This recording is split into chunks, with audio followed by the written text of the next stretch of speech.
7 piala jatuh ke satu nama, sorak-sorai bercampur curiga, dan satu pertanyaan besar pun muncul. Ini kemenangan murni atau ada cerita lain di balik layar? Kemenangan Fallen di Social Media Awards memicu gelombang reaksi yang tak biasa. Di satu sisi ada data, pernyataan resmi, dan dukungan publik. Di sisi lain beredar dugaan settingan, label anak emas, hingga narasi piala pesanan yang ramai diperdebatkan. Saat tudingan memuncak, Indosiar akhirnya buka suara. Ketika media sosial dipenuhi spekulasi, pihak Indosiar memilih tidak diam terlalu lama. Dalam konferensi pers mendadak, jajaran manajemen tampil langsung di hadapan media untuk merespons tuduhan yang menyebut kemenangan Fallen sebagai hasil rekayasa. Nada yang digunakan bukan defensif, melainkan tegas dan lugas. Direktur Program dan Produksi Indosiar menjelaskan bahwa sistem voting, baik melalui SMS maupun aplikasi digital, berjalan di bawah pengawasan lembaga independen. Ia menegaskan bahwa setiap suara yang masuk tercatat dan diaudit, sehingga tidak ada ruang manipulasi. Menurut pihak stasiun televisi, menuding adanya settingan sama saja dengan meragukan integritas penyelenggara dan jutaan pemirsa yang berpartisipasi. Pernyataan ini menjadi fondasi awal bagi Indosiar untuk menutup ruang spekulasi teknis sebelum perdebatan bergeser ke aspek lain yang tak kalah sensitif. Dan dari sini, pembahasan pun melebar ke isu perlakuan khusus. Label anak emas mulai menguat di kalangan netizen. Di luar pernyataan resmi, sebagian warganet membangun narasi bahwa Fallen disebut-sebut mendapat perlakuan istimewa dari pihak televisi. Dugaan ini tidak muncul dari satu unggahan saja, melainkan berkembang dari potongan opini, komentar emosional, dan interpretasi pribadi atas hasil akhir.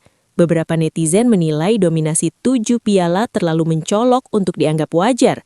Ada yang menyebut ini sebagai strategi rating, ada pula yang menuding televisi sengaja membentuk ikon baru demi kepentingan industri. Namun sejauh ini, asumsi tersebut tidak disertai bukti konkret yang bisa diverifikasi. Isu anak emas ini hidup dari persepsi bukan dari dokumen atau pernyataan resmi. Meski begitu, narasi tersebut terlanjur menyebar luas dan membentuk opini tandingan terhadap klarifikasi Indosiar. Dan dari tudingan inilah, perbandingan antara dua nama besar mulai tak terhindarkan. Perbandingan talenta Fallen dan Tasya disebut secara terbuka.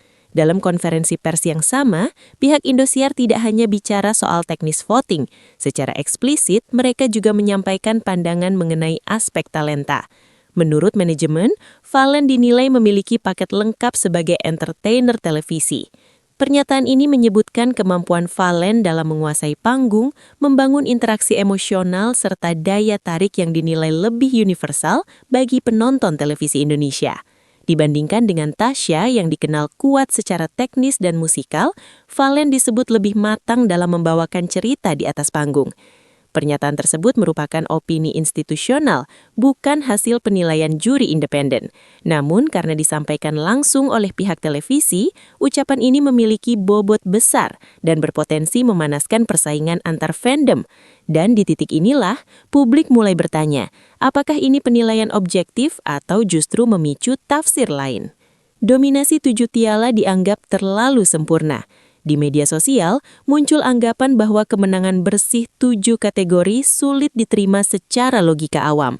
Beberapa netizen menilai pola kemenangan ini terlalu rapi, seolah sudah dirancang untuk menciptakan momen sejarah dan meningkatkan gaung acara.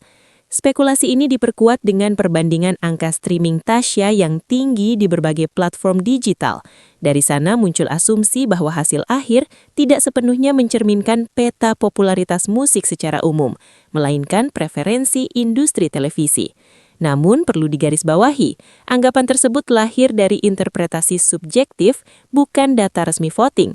Tidak ada dokumen yang menunjukkan pembagian piala diatur sebelumnya. Meski begitu, persepsi terlalu sempurna terus hidup dan menjadi bahan perdebatan panjang. Dan dari sinilah, analisis pihak ketiga mulai dilibatkan. Pengamat menjelaskan perbedaan streaming dan militansi fans.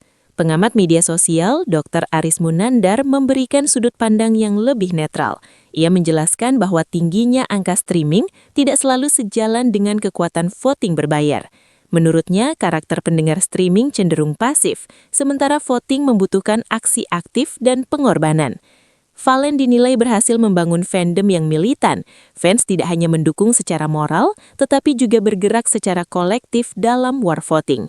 Dalam kompetisi berbasis suara pemilih, massa yang aktif memiliki pengaruh jauh lebih besar dibandingkan basis pendengar luas yang pasif. Secara teknis, Aris juga menilai Valen lebih cocok dengan target audiens televisi nasional. Persona entertainer, storytelling, dan interaksi emosional seringkali menjadi faktor penentu dalam ajang berbasis popularitas. Namun, meski secara teori bisa dijelaskan, polemik belum sepenuhnya mereda. Isu bot dan suara tidak nyata ikut diseret. Sebagian pihak mempertanyakan keaslian basis fans Valen. Isu bot dan akun tidak aktif sempat mencuat meski tidak pernah disertai laporan resmi atau temuan teknis dari penyelenggara. Tuduhan ini lebih banyak beredar dalam bentuk sindiran dan opini di kolom komentar. Narasi ini muncul sebagai respons emosional terhadap kekalahan, terutama dari pihak yang menilai kualitas musikal seharusnya menjadi faktor utama. Namun sampai saat ini, tidak ada pernyataan resmi yang menyebut adanya kecurangan berbasis bot dalam sistem voting. Isu ini akhirnya lebih berfungsi sebagai amunisi debat ketimbang temuan faktual. Dan di tengah semua itu, sosok Valen sendiri memilih mengangkat bicara secara langsung. Jika seluruh fakta dan rumor diletakkan berdampingan, terlihat jelas bahwa polemik ini bukan sekedar soal siapa yang lebih pantas. Fakta menunjukkan sistem voting berjalan sesuai prosedur, didukung klarifikasi resmi dan analisis pengamat. Di sisi lain, rumor tumbuh dari persepsi publik atas dominasi kemenangan dan ketidakpuasan emosional. Dalam ajang berbasis voting publik, hasil akhir seringkali mencerminkan kekuatan mobilisasi, bukan semata kualitas teknis. Namun, dominasi besar juga wajar memicu kecurigaan terutama di era kepercayaan publik yang semakin kritis terhadap industri hiburan. Kontroversi Valen dan Tasya akhirnya menjadi cermin benturan data, persepsi, dan emosi massa, tiga hal yang selalu ada dalam kompetisi populer. Menurut kamu, apakah kemenangan besar seperti ini murni soal kekuatan fans atau memang perlu sistem penilaian yang lebih seimbang? Kalau kamu ingin terus mengikuti perkembangan isu ini tanpa drama berlebihan, jangan lupa subscribe dan nyalakan notifikasi.